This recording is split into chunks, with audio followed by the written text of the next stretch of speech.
Alcohol is the solution to the problem, and it works until it stops working. Even though I had accomplished certain things as a swimmer and had sort of distinguished myself academically, I was still very much a navel gazer. I couldn't talk to a girl. I just wasn't comfortable in my own skin. I felt like, and you hear this in AA a lot, like everybody else had the rule book for life, and I was sitting on the outside, like marveling at how people seem to, gracefully navigate the world, where I just felt, anxious all the time. And alcohol solved that problem. Like, I have a lot of love for it. Like it gave me social tools that I lacked and taught me how to be a social animal in a social situation. Suddenly I could go to a party and crack a joke and flirt with a girl and do all these things that were beyond my capacity to handle prior to that. So it's not all bad. Like, it worked, what I mean? Which is why I doubled down on it. Right. Like, the cure for alcoholism isn't removing alcohol. Alcohol is the solution to the problem, and it works until it stops working. And it took a while before it stopped working in my case. But the ism remains once you remove the substance. You can't blame anyone else, and it's not about anything external. It's only about your relationship with you. And you're still going to be, impulsed by your innate biases and however your hardwiring has set you up to, perceive the world. But you get that extra little moment of recognition to course correct, And I would say that I become, I got sober in 98. So I've been in this thing for a long time. And when I came in, I just thought, oh, it's drug addicts and alcoholics. That's what addiction is. But I've become convinced that addiction lives on this massive spectrum. And we are all victims of addiction on some level, some mild and some extreme, from the guy lying in the gutter with a bottle to the guy who can't pull the needle out of his arm, to the compulsive scrolling while we're taking a or the guy or the woman who that one runs deep goes who goes from bad relationship to bad relationship, repeating a certain pattern because there's something about that they can't, there's a compulsivity to that they can't control. So I think thinking about addiction more broadly makes it applicable and instructive and useful for people as they develop enough self-awareness to have objectivity on how they maneuver the world and the daily habits that they continually find themselves, falling prey to, that are leading their lives in the wrong direction. And the impulse to addiction, the way that we're wired, it doesn't have to all be bad. Because I knew someone, I dated her before I got with my wife, and her name is Maya, and we actually did a podcast on gratitude. And what I found about her is she had a daily gratitude practice that was unbroken for 7 years.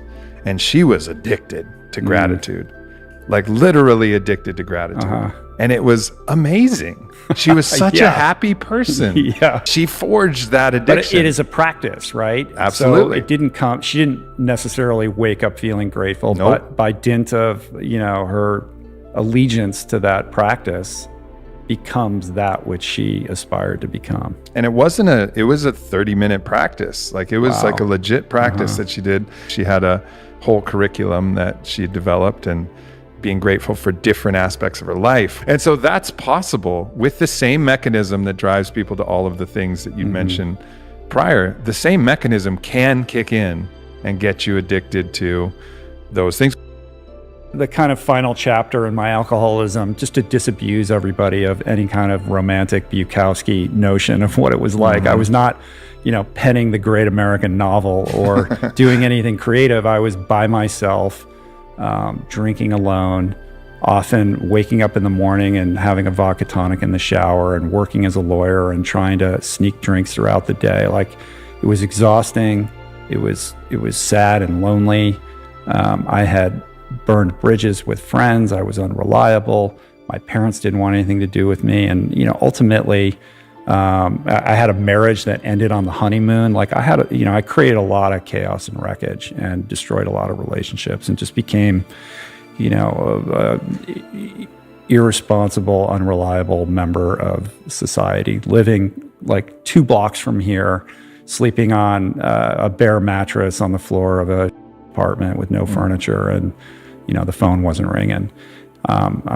I'd gotten 2 DUIs. I was looking at possible jail time. I was going to get fired from my job, and just woke up one day, after a bender, and nothing particularly terrible had happened that night, but I had kind of reached that nadir where I was like, I can't do this anymore. And I had been seeing an addiction therapist, and he was like, are you ready? And he's like, I got a bed for you, and ended up going up to Oregon and checking into a rehab, thinking I was going to do a quick couple-week spin dry because I was so important and I had to get back to my job. And, had this epiphany, coming to there that my best thinking, I thought, oh, well, I'm the smart guy. I was literally, institutionalized. And that landed on me like a ton of bricks. And I just realized, like, I better figure this out because the future is not looking bright. And started opening up and taking direction and listening and letting go of how I thought things should be. And for the first time was honest about the things that I was doing and the ways that I was behaving. And I remember a counselor telling me, like,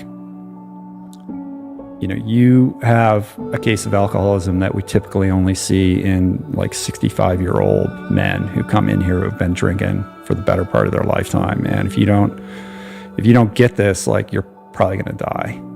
And he just said it so point blank, like, I'll never forget it. And it scared the shit out of me. So he said, I think I know that you think you're going to spin out of here in 28 days, but we think you should stick around. And I just said, I'll stay here as long as you think I should be here. And I ended up living there for 100 days, which is kind of a long time to be in rehab. Sure. But that saved my life. There's so much capability that resides within all of us. And, like yourself, I've had the privilege of sitting across from so many people who've done extraordinary things, and you see the humanity in all of them. And we project this superhero quality onto all these people, but they're all just human beings who had a dream and worked hard to achieve it.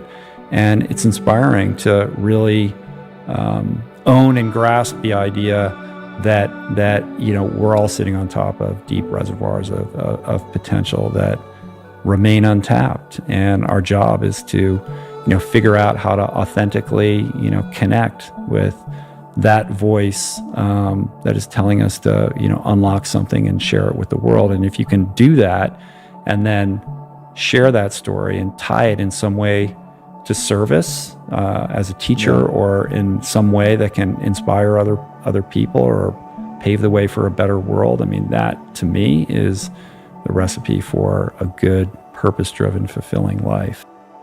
I'm much more focused on what I'm doing today and how I can, leverage these tools that I've learned to ameliorate, the disease as it rears its head, and other kind of behavioral stuff. Like, it's very rare that I would crave alcohol these days. Like, I don't think about it. It's been so long, but I still have the ism, and that pops up in all kinds of ways and makes me an asshole, or resentful, or frustrated, or grinding on this problem. Like we were talking when I walked in, like, we're both enjoying amazing lives. Like, we're very privileged to get to do what we get to do and meet these amazing people and support our families, by doing it. So why don't I wake up inherently grateful every day? And it's like, that's what I use most of my mental energy trying to, focus on.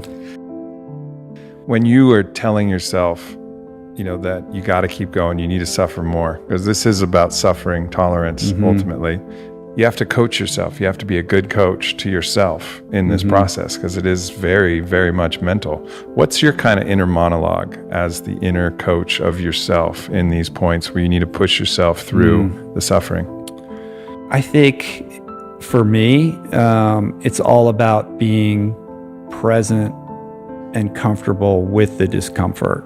I think if you get caught up in, like, I got to make it to here, or, I'm thinking about some destination, then it detracts from your ability to get there, because you can't get there if you're not anchored in the moment that you're actually in.